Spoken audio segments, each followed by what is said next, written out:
Every great war in history began with a simple mistake: underestimating the enemy. The Galactic Concordance laughed at a ship called Pancake Flipper, and that laughter almost started a war. Admiral Krelthun's third eye stalk twitched with barely suppressed amusement as he scrolled through the human fleet registry on his holo display. Around the obsidian conference table at Proxima Command Station, 11 other flag officers from across the Galactic Concordance sat in various states of disbelief, their translator implants working overtime to process the absolute nonsense emanating from the document before them. No, wait, wheezed Commander Vextoral, his chitinous plates rattling with laughter. Go back to that last one. I need to hear it again. Krelthun obliged, his manipulator appendages dancing across the controls with practiced ease. The holographic text expanded, bathing the chamber in blue light. Terran Federation Registry Designation Delta 774. The smelly cheese wheel. The room erupted. High Admiral Quinzara, a being whose species had conquered 43 star systems through sheer tactical brilliance, actually snorted. Her crystalline vocal chamber produced a sound somewhere between wind chimes and a dying turbine. They named a warship after rotting dairy product. Are we certain this is their military fleet and not some kind of civilian cargo manifest? Oh, it gets better, Krelthun said, his voice dripping with mockery that his translator rendered perfectly for each species present. He scrolled down, deliberately taking his time. Here we have Big Steve. Just Big Steve, not even a proper designation. No hull number integration, just Steve, but bigger. Sub-Commander Threshkun slammed 2 of his 6 limbs on the table, his bioluminescent spots flashing yellow with mirth. What about that one from the outer colonies? The one that made me question if humans possess any frontal lobe function whatsoever. Ah, yes, Krelthun said, locating the entry with barely concealed glee. Terran Federation Registry Designation Echo 321, Sir Barks-a-Lot. He paused for effect. Registered as a heavy destroyer, if you can believe such madness. Sir Barks-a-Lot, repeated Admiral Quinzara slowly, savoring each syllable like it was a particularly absurd delicacy. They expect us to surrender to a vessel called Sir Barks-a-Lot. Their naming protocols are an insult to every military tradition in the galaxy, declared Vice Admiral Poxium, whose own ship bore the proud designation Claw of Infinite Vengeance. Our vessels carry names that strike fear into the hearts of our enemies. Blade of Retribution, Storm of Annihilation, Death's Swift Messenger. These primitives name their warships after pets and snack foods. Krelthun nodded, his primary head bobbing while his 2 auxiliary heads maintained perfect stillness, a gesture that communicated complete agreement in his species' body language. I have been reviewing human military doctrine for the past 6 cycles, attempting to understand their strategic thinking. I have concluded that they do not have any strategic thinking. They are chaos incarnate, wrapped in soft skin, stumbling through the cosmos on pure dumb luck. Show us more, urged Commander Vextariel, who had composed himself enough to activate his own data recorder. My tactical officers will never believe this without evidence. The Admiral scrolled through page after page of human ship registrations, each one more ridiculous than the last. Noodle Dragon, Captain Fuzzy Britches. The Disappointment. Probably fine. Technically a ship. My other ship is your mom. The list went on, an endless parade of juvenile humor and apparent disregard for military decorum. How did these beings even achieve faster than light travel? Asked High Admiral Quinzara, genuine bewilderment replacing her earlier amusement. One would think that a species capable of breaking the light barrier would possess at least minimal organizational competence. Krelthun's primary head tilted, accessing deeper files from the human data cache his intelligence division had acquired. According to their own records, their first warp-capable vessel was named Enterprise, a reasonably dignified choice, borrowed from their nautical history. But then, he pulled up another file.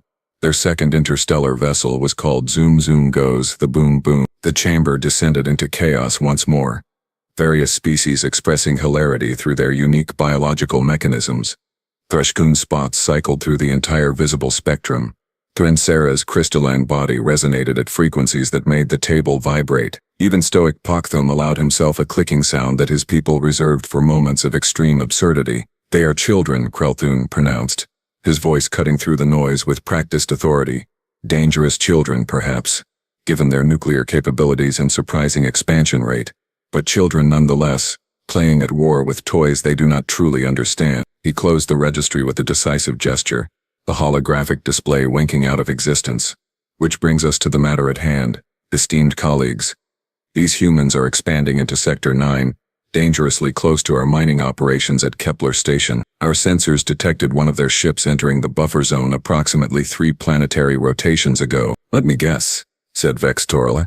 It is called something like the Cuddle Monster or Princess Sparkle Pants. Close, Kreltoon replied, unable to suppress the curl of his feeding appendage, which among his kind indicated deep satisfaction. According to the outdated manifest we intercepted, the vessel is designated Pancake Flipper. The laughter started again, but this time it carried an edge of contempt, of superiority, and of the absolute certainty that these humans, with their absurd naming conventions and childish behavior, would soon learn what happened when they wandered into territory controlled by serious military powers. Admiral Kreltoon looked around the table at his fellow officers, representing a dozen species who had carved the galaxy into spheres of influence through centuries of carefully calculated warfare and diplomatic maneuvering. Not one of them, not even for a microsecond, considered that they might be missing something important. Not one of them wondered why a species would deliberately choose such ridiculous names. And that, though none of them knew it yet, was their first critical mistake. Lieutenant Zaxmiller entered the council chamber with the kind of nervous energy that only junior officers facing a room full of flag-rank superiors could muster. His datapad clutched in 3 of his 4 manipulators. He approached the conference table with respectful deference that bordered on terrified. Admirals, he began, his translator struggling to keep his voice steady across multiple frequency ranges. I have the updated intelligence report on the human vessel approaching Sector 9. Kreltoon gestured for him to continue, still riding the high of their earlier mockery session. Proceed, Lieutenant. Tell us about this fearsome Pancake Flipper. The younger officer's confusion was visible across his entire carapace. Sir, yes. The vessel designated as Pancake Flipper on the intercepted manifest is currently maintaining course toward Kepler Station at 0.75 light speed. Their transponder identifies them as a civilian transport. Registry code Papa Foxtrot 77. Civilian transport, repeated Commander Vextarl with exaggerated relief. Oh, thank the ancients. For a moment there I thought we might face something actually threatening, like the Angry Toaster, or Mr. Wiggles. The chamber filled with appreciative chuckles. Lieutenant Zaxmiller's eye stalk swiveled between the various admirals, clearly uncertain whether he was supposed to join in the laughter or maintain professional composure.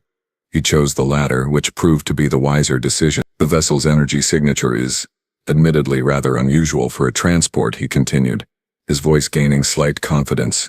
Our long-range sensors are detecting power output approximately 40% higher than standard human civilian craft. However, this could be explained by outdated drive systems or inefficient reactor design. Inefficient, Poxtheme said with satisfaction.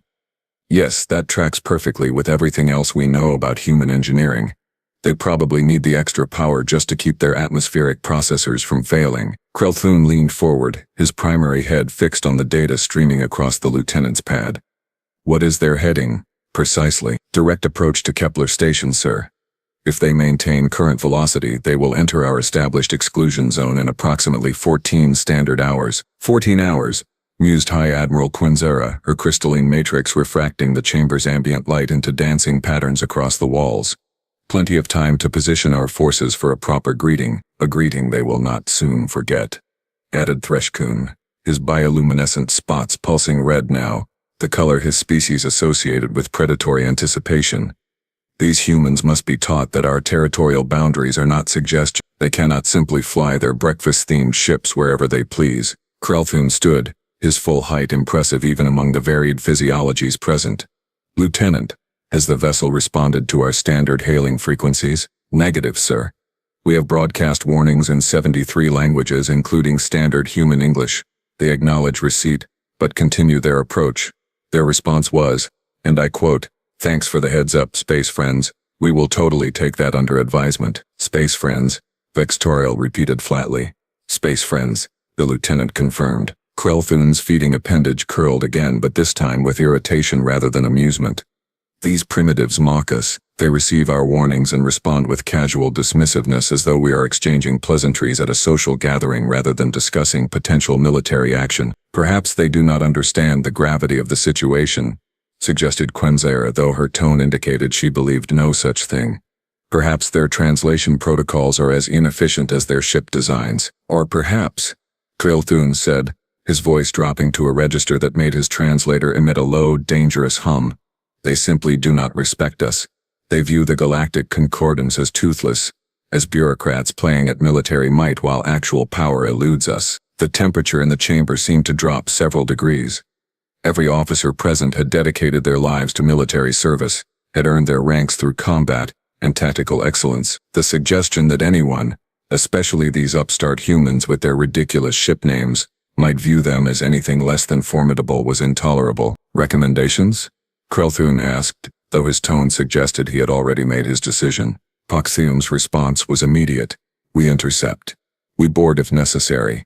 We show these humans that wandering into conquered space in a ship called Pancake Flipper will earn them nothing but humiliation and a very long trip home in emergency life pods." "Agreed," said Vextorial. "Seconded," added Threshkun. Around the table heads nodded. Appendages gestured assent, and bioluminescent patterns flashed approval. The decision was unanimous. Krelthun turned to Lieutenant Zax Miller. "Prepare my fleet. Battle Group Theta. Full deployment. We launch in 6 hours. And Lieutenant—" "Yes, sir?" "Make sure our weapons officers understand this is a teaching exercise, not an extermination. We want these humans alive enough to carry our message back to their little federation. Let them tell their superiors what happens when you name a ship Pancake Flipper and fly it into someone else's territory." The lieutenant saluted and departed, leaving the admirals to plan their intercept. Not one of them bothered to ask why their sensors might be detecting unusual power signatures. Not one of them questioned why a civilian transport would ignore military warnings. Not one of them wondered if perhaps, just perhaps, the humans knew exactly what they were doing. 6 hours and 42 minutes later, Battle Group Theta dropped out of hyperspace with the kind of precision that came from centuries of tactical refinement. Krelthun's flagship, the Eternal Judgment, led a formation of 17 warships, each one a masterpiece of military engineering, each one bearing a name that spoke to power and dominance. "Sensor sweep," Krelthun commanded from his elevated platform on the bridge. Around him, dozens of officers worked at their stations with practiced efficiency, their various appendages dancing across holographic controls. "Contact confirmed." "Admiral," reported his tactical officer, a sharp-minded individual named Corsair Kevin. "Human vessel bearing 27 Mark V, distance 800,000 kilometers. Energy signature is—" "Well, sir, it is significantly elevated from our previous readings." "Define significantly," Krelthun said, though a small knot of something uncomfortable was beginning to form in his primary digestive tract. Course Kevin's hesitation lasted only a microsecond, but in that microsecond, the entire bridge seemed to hold its collective breath. "Reactor output is reading at 6.3 terawatts, sir. That is, approximately 3 times what we would expect from a civilian transport, even accounting for human inefficiency." "3 times, Krelthun repeated slowly. "Sensor malfunction, running diagnostics now, sir. But Admiral, all 17 ships in our battle group are reporting similar readings. The probability of simultaneous sensor failure across multiple platforms is, well, effectively 0. Commander Vextorial, who had insisted on joining the intercept personally, leaned over his console with growing unease. "Visual confirmation, get me eyes on that ship." Now, the main view screen shimmered to life. Magnification protocols engaging as the bridge computers painted a picture from photon collection across multiple wavelengths. What appeared on screen made every being on the bridge pause in their various tasks. The human vessel was big, not freighter big, not even capital ship big. It was absolutely catastrophically impossibly big. "That cannot be accurate," Vextorial said, his voice lacking its earlier confidence. "Check the scale. We must be measuring incorrectly." "Scale is confirmed, Commander," replied the sensor technician, a young officer whose designation Krelthun could not recall at this precise moment because his brain was currently occupied with processing what he was seeing. "The vessel measures approximately 2.8 kilometers in length. Mass estimates are still calculating, but preliminary readings suggest somewhere in the range of 4.5 million metric tons." 4.5 million, Krelthun said faintly. His own flagship, the pride of the Concordance fleet, displaced barely 800,000 tons. The ship on the view screen did not look like a civilian transport. It did not look like any classification of vessel that Krelthun had encountered in his 43 years of military service. Its hull was matte black, absorbing light rather than reflecting it, covered in what appeared to be geometric patterns that his tactical computer was having difficulty analyzing. Weapon ports, dozens of them, perhaps hundreds, dotted its surface like the eyes of some deep space predator, and along its flank, painted in letters 50 meters high, were the words "Pancake Flipper." "Hail them," Kreltoon ordered, his voice somehow remaining steady despite the fact that his secondary hearts had begun beating in an arrhythmic pattern that his species' medical professionals would definitely classify as concerning. "Demand identification and explanation for their incursion into Concursion space." The communications officer worked his controls, broadcasting across all standard frequencies. "Channel open, sir. Unidentified human vessel. This is Admiral Kreltoon of the Concordant ship Eternal Judgment. You are in violation of territorial boundaries established under the Treaty of Proxima. Power down your engines and prepare to be boarded for inspection." The response came after a 5-second delay, rendered in flawless concordance standard by what sounded like a bored human male. "Yeah, hi there. This is Captain Rodriguez of the, let me check my notes here. Oh right, the Pancake Flipper. We acknowledge your hail and your territorial claims. We are transiting through this sector en route to human colonies in the Kepler region. We have no hostile intent and request permission to continue our journey unmolested." Kreltoon's feeding appendage twitched. "Your request is denied, Captain. You will comply with boarding procedures immediately." Another 5-second delay. "Yeah, see, that is going to be a problem for us. We are on a pretty tight schedule. Got cargo to deliver. People expecting us, that whole thing. How about we just wave to each other as we pass by?" Very friendly-like. Around the bridge, officers exchanged glances. This was not how intercepts were supposed to proceed. When the Concordance military made demands, species complied. That was how the galaxy worked. That was how it had always worked. "Captain Rodriguez," Kreltoon said, injecting steel into his voice that his translator rendered as a threatening growl across multiple frequency ranges. "This is not a negotiation.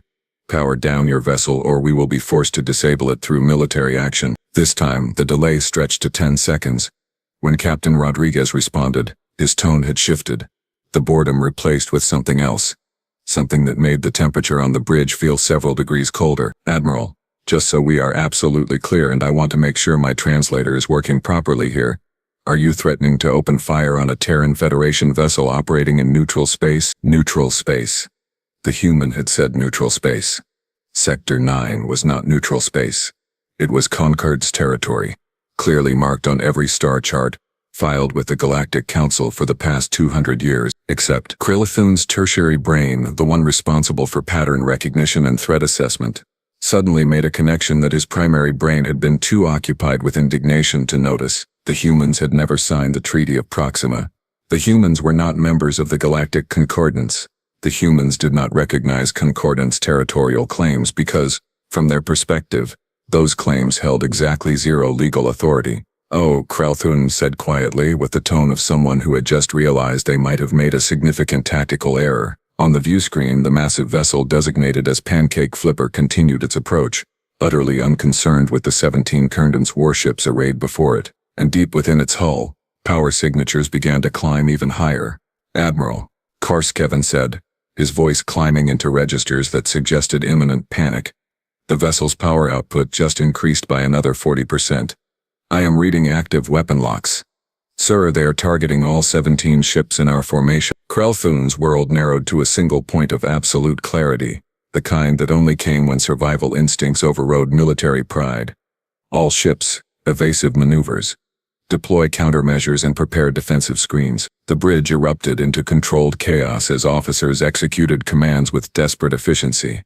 On the view screen, the massive human vessel continued its inexorable approach, and now Kreltoon could see smaller details emerging as range decreased. Turret emplacements the size of his flagship shuttle bay rotated with mechanical precision, tracking each Concordance ship with the casual ease of a predator selecting prey. "Incoming transmission," the communications officer announced.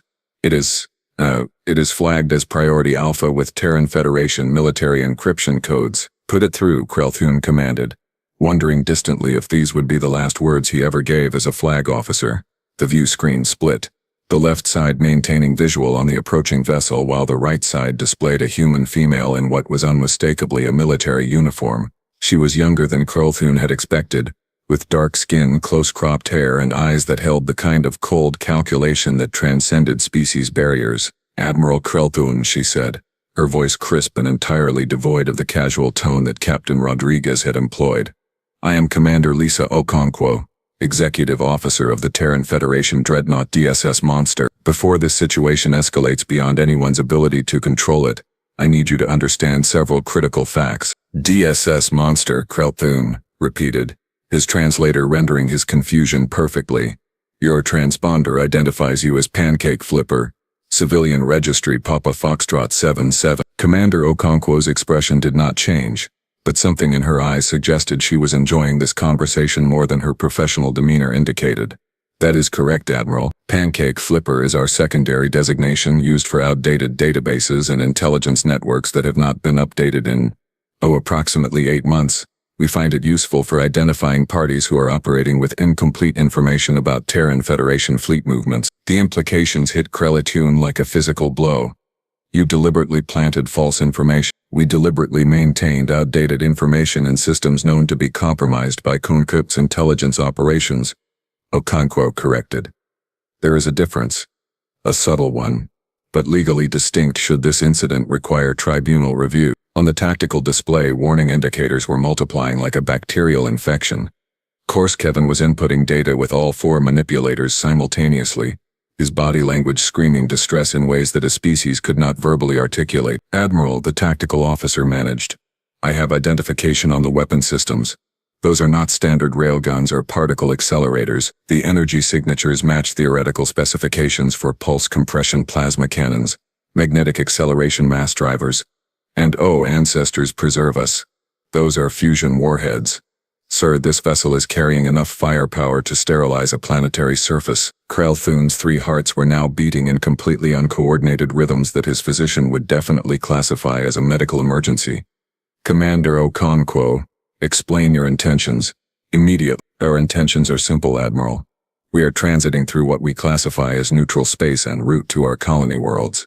You intercepted us with a battle group and demanded we submit to boarding. Under Terran Federation military law, that constitutes an act of aggression against a capital ship. My captain, the very patient and surprisingly calm Rodriguez you spoke with earlier, has authorized me to inform you of our full capabilities before you make any additional decisions you might regret. The view screen flickered, and a new data stream appeared alongside Commander Okonkwo's image.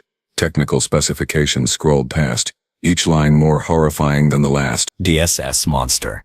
Dreadnought class, 2.8 kilometers, 4.7 million metric tons, crew complement 8,300, armament, 42 plasma cannon batteries, 78 mass driver turrets, 12 fusion torpedo tubes, point defense grid with 400 independent targeting nodes, reactor output, 9.2 terawatts at standard operations, maximum surge capacity classified. This is impossible, breathed Commander Vextoril, who had gone very still at his station.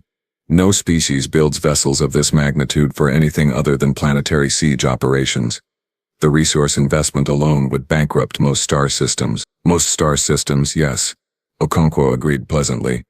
Fortunately, humanity controls 17 star systems with significant industrial capacity, and we have a rather generous military budget. The DSS Monster is actually the 3rd vessel of her class. Her sister ships, the DSS Nightmare and DSS Leviathan, are currently on patrol in adjacent sectors. Krelthun felt his feeding appendage go completely limp, a physiological response his species only experienced during extreme stress. 3 ships. You built 3 ships of this class. So far, Okonkwo said. The DSS Basilisk is currently under construction at Mars orbital shipyards. Projected completion in 14 months. We are very excited about her.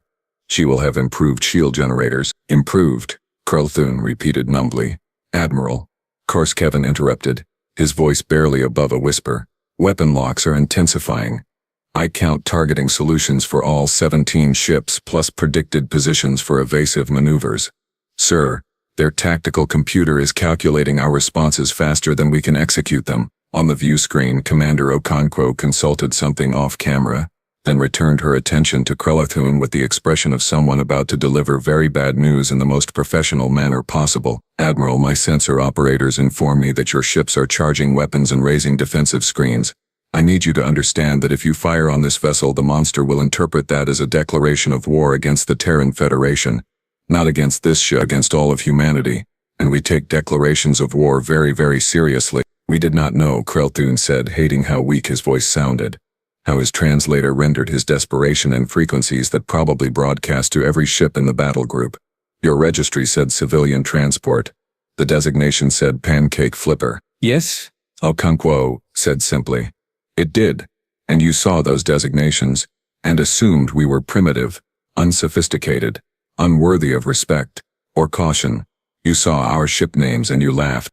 Admiral Krelpoon, did it never occur to you to ask why a species capable of faster-than-light travel would choose such ridiculous names for our vessels? The question hung in the void between ships, unanswered because Krelpoon had no answer to give. Stand down your weapons, he finally said.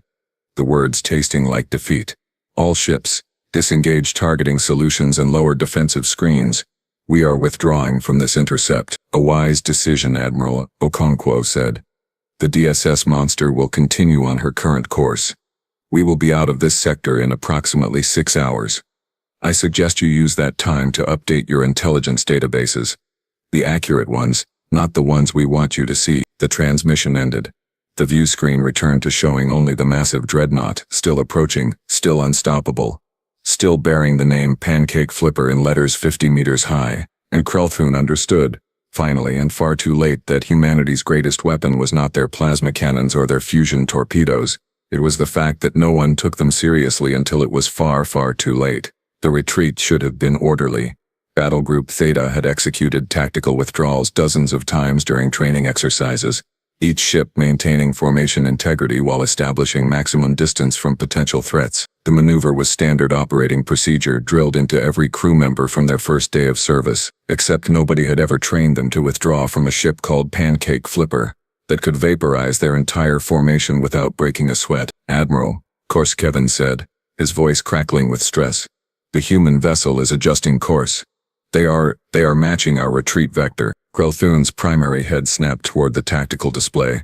Sure enough, the massive dreadnought had altered its trajectory, not aggressively, but with the casual precision of a much larger predator reminding smaller creatures exactly who controlled the hunting ground. Are they pursuing? Negative, sir. They are maintaining distance at approximately 600,000 kilometers. But their course corrections mirror ours perfectly. Every time we adjust heading, they compensate within 3.5 seconds. Commander Vextoral, who had remained uncharacteristically silent since the revelation, finally spoke. They are herding us. Like livestock. They want us to know they could close the distance whenever they choose, but they are allowing us to run. The humiliation burned worse than any weapon discharge. Krelpoon had spent 4 decades building his reputation, earning commendations in 3 different conflicts, rising through ranks that demanded excellence at every level, and now he was being toyed with by a ship named after breakfast food preparation. Sir, incoming transmission, the communications officer announced. It is not from the monster. Then who? Krelpoon demanded. Unknown origin, Admiral. The signal is bouncing through multiple relay points, but it appears to be a general broadcast on Concordance military frequencies. Someone wants us to hear this. Play it. The bridge speakers crackled to life, and what emerged was audio clearly recorded from the Proxima Command Station Council chamber. Krelpoon's own voice filled the space, dripping with contempt and mockery. Terran Federation Registry Designation Delta 774, the smelly cheese wheel. Laughter. So much laughter. The sound of 11 flag officers from across the Concords treating humanity like an amusing curiosity. A cosmic joke. Then more. His voice again. Here we have Big Steve. Just Big Steve. More laughter. Threshkoon's bioluminescent flashing. Koinsera's crystalline resonance. Every moment of derision. Every casual dismissal. Every arrogant assumption played back in perfect clarity. The recording continued for 2 agonizing minutes before cutting off abruptly, replaced by a new voice. Human. Male. Older, with the kind of gravel that came from years of command experience. Good evening, Admiral Krelpoon. This is Fleet Admiral Thomas Chen, Terran Federation Navy. I hope you are enjoying the playback of your council session from 6 hours ago. Yes, we had surveillance devices in your precious command station. No, you never detected them. Yes, that should concern you greatly. Krelpoon felt his feeding appendage curl into a tight knot. Around him, bridge officers were frozen at their stations, every eye fixed on the speakers as the human continued. Now I imagine you are wondering why we name our ships the way we do. Why would a species with dreadnought-class vessels choose designations like Pancake Flipper, Big Steve, or the smelly cheese wheel. Allow me to explain the psychology behind our naming conventions free of charge, because I am feeling educational today. A pause, deliberate and calculated. You see, Admiral, humanity learned something important during our early expansion into space. We learned that most species, most governments, most military organizations operate under certain assumptions. They assume that serious threats announce themselves seriously. They assume that powerful vessels bear powerful names. They assume that anyone worth respecting presents themselves in ways that demand respect. Another pause. Krillthun could hear the smile in the human's voice. We realized we could exploit that assumption. We could name our most dangerous ships in the most ridiculous ways possible, and certain parties who perhaps were a bit too confident in their own superiority would see those names and make judgments. Premature judgments. Fatal judgments. On the tactical display, the DSS monster maintained its lazy pursuit, never closing, never falling back. Just there. A constant reminder. Our intelligence indicated that Concordance leadership viewed humanity as primitive, unsophisticated, unworthy of serious consideration. Your conversation today confirmed that assessment, so we fed your compromised databases exactly the information we wanted you to see. Civilian transports, outdated registries, ships with names that would make you laugh, that would make you underestimate us. Fleet Admiral Chen's voice hardened, losing all pretense of friendliness, and then we watched as you assembled a battle group to intercept what you thought was a defenseless cargo hauler. We watched as you prepared to teach us a lesson, to humiliate us, to send us running back to our little corner of space, with our tails between our legs. Accept the joke. Admiral Krillthun was always on you. Course Kevin was running new calculations, his manipulators moving frantically across his console. Sir, I am detecting additional contacts, human signatures, 4 vessels, heavy cruiser class, emerging from the asteroid belt at Mark 730. They were there the entire time. They were waiting. Ship designations? Krillthun asked, though he already knew the answer would be absurd. Reading transponders as Noodle Dragon, Captain Fuzzy Britches, probably fine, and, oh ancestors, Sir Barks a lot. Every ship they had mocked. Every name they had laughed at. All of them real. All of them here.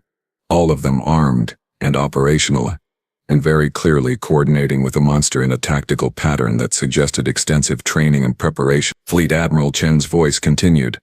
Those 4 ships have been tracking your battle group since you left Proxima Station. They watched you arrive. They watched you deploy.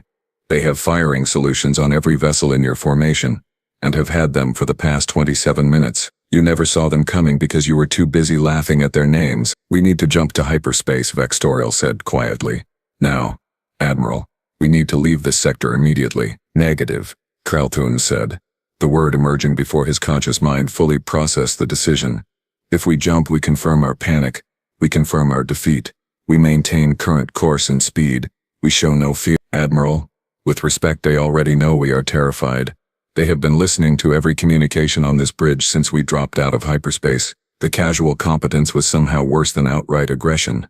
These humans had infiltrated Concordance communications, planted surveillance devices in their most secure facilities, fed them false information, and orchestrated an entire operation designed specifically to humiliate their military leadership. And they had done it all while flying ships named after pets and kitchen equipment. Fleet Admiral Chen spoke again, and this time his tone carried something that might have been pity. Admiral, the DSS monster and her escorts will continue monitoring your withdrawal from this sector. You will not be fired upon unless you initiate hostilities. Once you cross back into what you claim as Concordance space, we will break contact and continue to our destination. But understand this. Humanity is not asking for permission to transit neutral sectors. We are informing you of our intentions. There is a difference. You want us to report this, Krillthun said slowly, understanding crystallizing. You want us to tell the Concordance exactly what happened here. Smart species, you Concordance types. Yes, Admiral. We want you to go back to your superiors and explain how you assembled 17 warships to intercept a civilian transport, only to discover it was a dreadnought with enough firepower to crack a moon. We want you to explain how you never detected our cruiser escort. We want you to explain how we listened to you mock our naming conventions right before you flew into our trap. And we want you to ask yourselves a very important question. If we were this prepared for your ambush in a random neutral sector, how prepared do you think we would be if you actually decided to attack human territory? The transmission ended. Silence filled the bridge of the eternal judgment, broken only by the ambient hum of systems and the quiet beeping of sensors tracking 5 human warships that could destroy them whenever they chose. "Continue withdrawal," Krelthun finally ordered. "And someone get me a direct line to High Command. They need to know that we have severely, catastrophically miscalculated the human threat assessment." On the view screen, the DSS monster maintained its position, its name blazing in 50-meter letters, a permanent reminder that sometimes the greatest warriors were the ones nobody took seriously, until it was too late. 14 hours later, Krelthun stood once again in the council chamber at Proxima Command Station, but the atmosphere had transformed completely. Where laughter had filled the space before, now only grim silence prevailed. The obsidian conference table, polished to mirror brightness, reflected the faces of beings who had just learned a very expensive lesson. High Admiral Quinzera's crystalline matrix had dimmed to a dull gray, a coloration her species only displayed during periods of extreme stress. "Walk us through it again, Admiral. Every detail. We need to understand exactly how badly we miscalculated." Krelthun activated the holo display, bringing up the tactical readout from the encounter. The 17 ships of Battle Group Theta appeared in blue, the human vessels in red. Even in retrospect, even knowing the outcome, the disparity was staggering. We assumed the designation Pancake Flipper indicated a civilian transport. That assumption was based on intercepted registry data that we believed to be current. It was not current. It was deliberately outdated information planted in systems the humans knew we had compromised. "They knew about our intelligence network," Poxuam said, his voice hollow. "They knew we were watching them, and they fed us exactly what they wanted us to see." "Correct," Krelthun confirmed, advancing the display to show the monster's true specifications. "The vessel's actual designation is DSS Monster, a Dreadnought-class warship that outmasses our largest capital ships by a factor of 5. It was escorted by 4 heavy cruisers that remained undetected in the asteroid belt until they chose to reveal themselves." Threshkun's bioluminescent spots cycled through muddy browns and grays. "The names. Those cruisers bore the exact names we mocked in this very chamber. Noodle Dragon. Sir Barks-a-Lot. That cannot be coincidence." "It was not coincidence," Krelthun said, pulling up the audio file that Fleet Admiral Chen had broadcast. "They were listening to us. They knew we were laughing, and they used our contempt as a weapon." He played portions of the recording, watching his fellow officers flinch as their own voices mocked the very ships that had outmaneuvered them. When it finished, Commander Vextoril spoke quietly. "I have been analyzing human military doctrine since we returned. Their naming conventions are not random. They are not the result of primitive thinking or lack of sophistication. They are psychological warfare, carefully calculated to exploit exactly the kind of arrogance we display." "Explain," Quinzera commanded. Vextoril pulled up his own data compilation.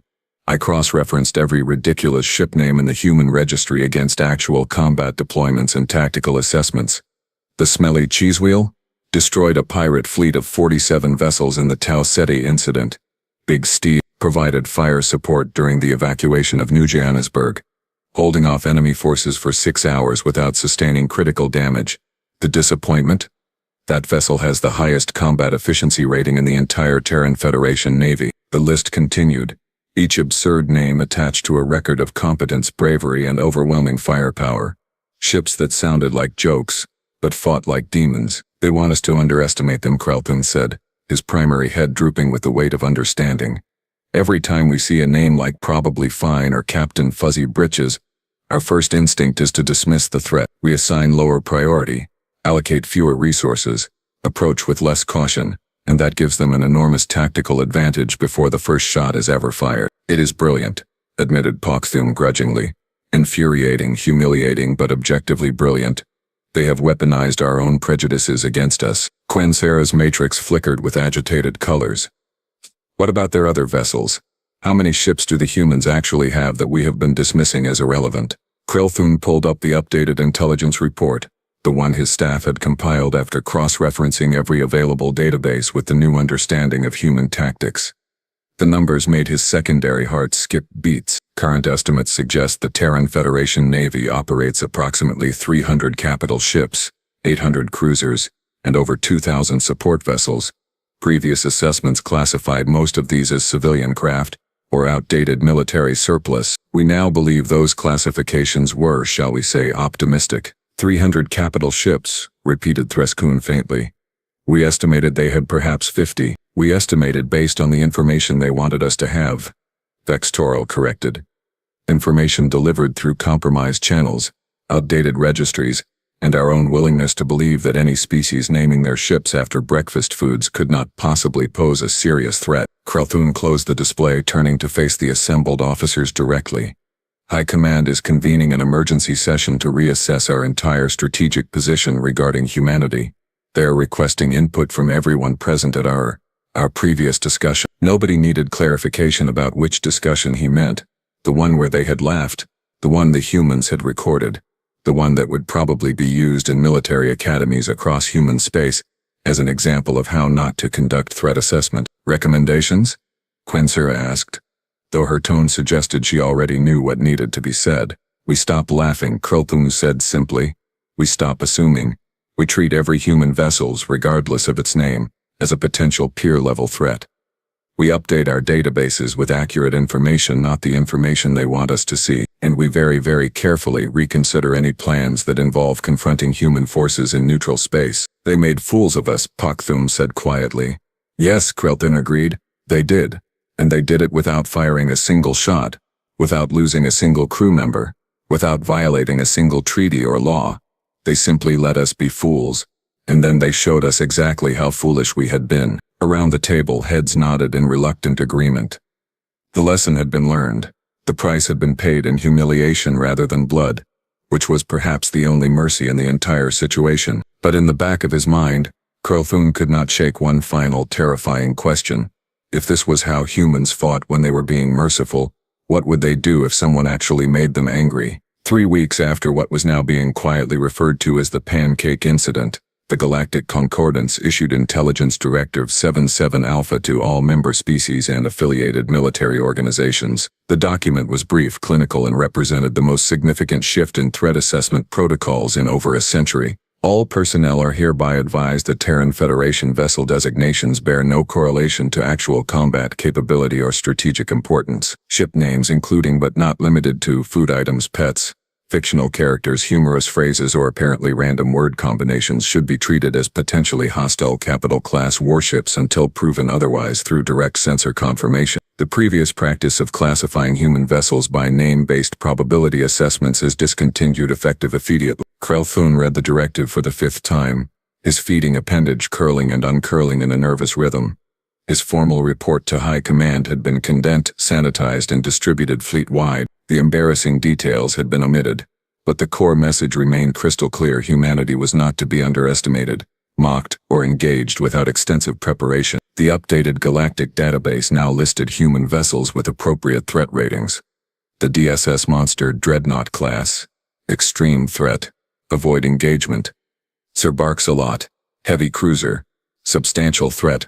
Approach with caution. The Disappointment Frigate class. Moderate threat. Do not engage without numerical superiority. Each ridiculous name now carried the weight of genuine military power. The joke transformed into a warning label that everyone finally understood.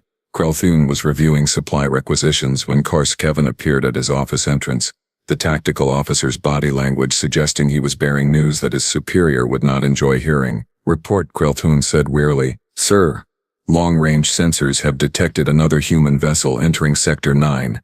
They are broadcasting standard civilian transponder codes and have filed proper transit paperwork with the Galactic Council. Everything appears legitimate. And the vessel's designation? Krelthun asked, though part of him already dreaded the answer. Kevin consulted his datapad, his eye stalks swiveling in what might have been resignation or possibly the beginning of a migraine. According to their transponder, sir, the vessel is identified as definitely not a warship, we promise. Krelthun stared at his tactical officer for a long moment, processing the implications. Then, despite everything, despite the humiliation and the fear and the complete restructuring of his understanding of human psychology, he felt something that might have been the beginning of respect. Classification? He finally asked. Unknown, sir. Our databases have no record of this vessel. It could genuinely be a civilian transport, or it could be another dreadnought. We have absolutely no way of knowing without direct confrontation. Then, we do not confront it, Krelthun said firmly. We monitor its passage, we maintain respectful distance, and we update our records accordingly. And Korskev? Yes, sir? Send a message to all concordance vessels in this sector. The message reads, Human vessel transiting Sector 9. Do not engage. Do not intercept. Do not even look at it in a way that might be interpreted as threatening. Just let it pass. Understood, sir. As Courses Kevin departed to deliver the orders, Krelthun returned his attention to the supply requisitions, though his mind wandered to the council chamber where this had all begun. He remembered the laughter, the contempt, the absolute certainty that humanity was nothing more than an amusing curiosity stumbling through the cosmos. How quickly certainty could transform into caution. How thoroughly laughter could die in the face of reality. And somewhere out there, aboard a ship called, definitely not a warship, we promise. He imagined human crew members smiling at their sensors, watching concordance vessels scramble to avoid them, enjoying the fact that a name, just a simple collection of words, could command more respect than a fleet of traditionally designated warships. The humans had taught the galaxy an important lesson: never judge a ship by its name, because the beings who named their dreadnoughts after breakfast foods were exactly the kind of beings who would turn your own arrogance into their greatest weapon. And as Krelthun filed his reports and updated his threat assessments and tried very hard not to think about how many other human vessels might be lurking in neutral space with names like Oopsie Daisy or the Floaty McFloatface, he understood one final, inescapable truth. The galaxy had changed, and humanity, with their terrible sense of humor and their terrifying sense of strategy, had changed it, one ridiculous ship name at a time. This incident taught the galaxy a lesson older than war itself. Power doesn't need to announce itself loudly to be deadly. Judging threats by appearances, names, or assumptions is how intelligence fails before the first shot is fired. And humanity proved that sometimes the most dangerous strategy is letting your enemy laugh first.